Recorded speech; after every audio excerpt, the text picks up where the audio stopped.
ladies and gentlemen, and welcome once again to the CD Racula Show. Today we'll be raising all kinds of hell as we take a look at the 2018 film Hellraiser Judgment.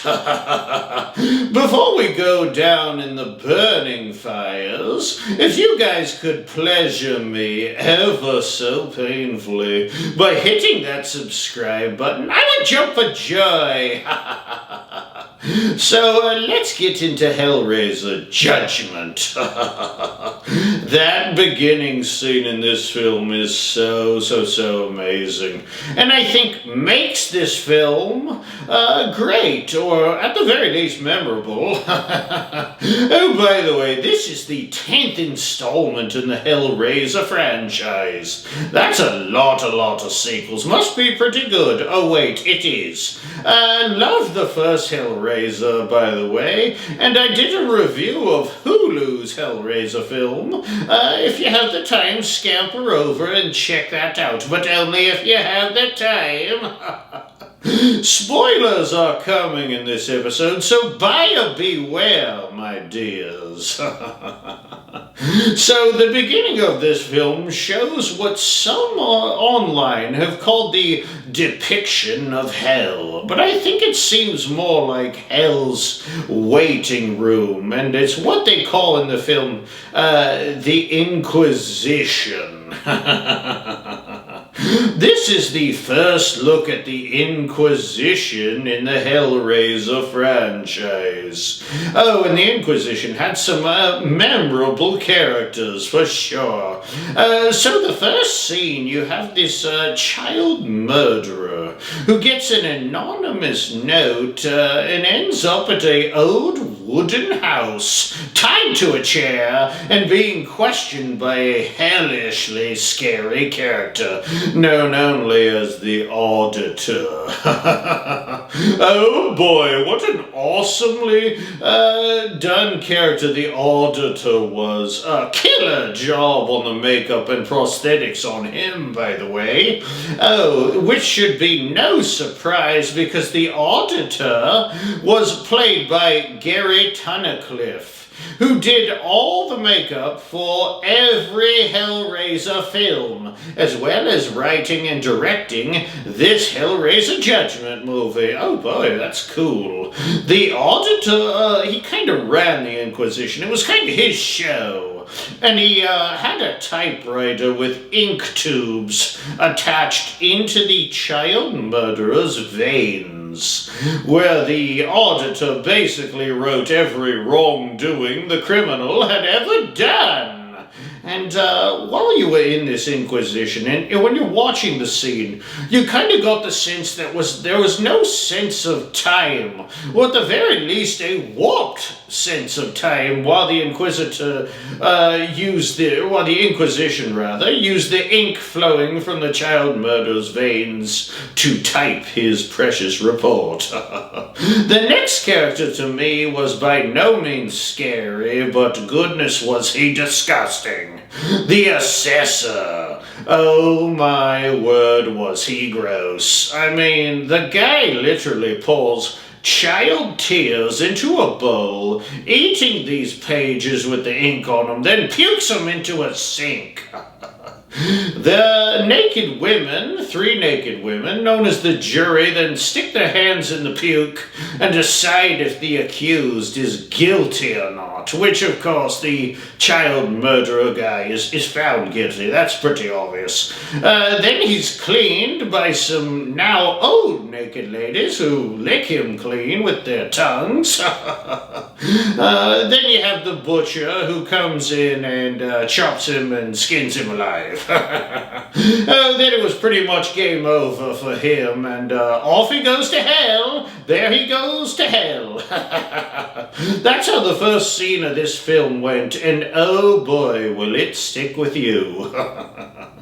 Definitely something a little new with the Hellraiser franchise, and it's really stood out. At least to me it did. I'm glad, because the rest of this movie was pretty much a snooze fest, I'm sorry to say, with a few minor highlights here and there, like when the dog was sewn into the woman's womb. That was kind of gross, but it wasn't real scary, to be honest. I didn't think so. It was a pretty low-budget enterprise in general, and the preceptor stuff with the policeman just wasn't doing it for me by any stretch of the imagination. The real low of this film was like the girl who was supposed to be, I guess she was supposed to be an angel or something. She sent down to protect the detective during the Inquisition. She makes them release him. That just seems so cheesy to me. She looked like Britney Spears or something with a little glow around her. Hit me, baby, one more time. You know the drill. Just so cheesy. You did have Pinhead, played by Paul T. Taylor. I thought he was okay as the iconic pincushion, but he didn't blow my 300-year-old loafers off, that's for sure. I did think it was cool that Heather Langenkamp from the Nightmare on Elm Street franchise showed up. She definitely spiced this film up a little bit. At least for me, I'm a horror guru. Love the Scream Queen Heather Langenkamp. The end scene where they make Pinhead human, I didn't see coming. And I honestly don't really love it when the bad guys lose. And one of the things I love about Pinhead is you rarely see him lose. The post-credit scene, I will admit, did make me giggle a little, as it shows two German missionaries knocking on the door, and who answers it? Well, none other than the auditor. And it zooms in and you just see his sliced up lips as he says, 2, and it's not even a Tuesday. And then he quietly laughs to himself. Oh, that was definitely a pleasant surprise. So here we go. Let me ask you guys this out there in YouTube land. What horror film had one iconic scene, like the beginning of this Hellraiser Judgement film, that is so cool and so unique that it can make a film that is ho-hum average or a little above average? You can make it good, you know, you can make it excellent with that one scene. I'm just curious and anxiously await your response. So, speaking of slightly above average, that's what I'll be giving this film on the old scarometer. It wasn't super scary, but the Inquisition and the Auditor and that first scene saved this film from some very low marks. I would like to thank you for joining me here on the CD Racula Show, and if you could pull one of the pins out of your head and use it to hit that subscribe button. Oh, that'd just be totally rad, dude. Please join me next episode of the show as I take a look at the 2004 film Van Helsing. Hugh Jackman is in that. Oh, Huey Hugh.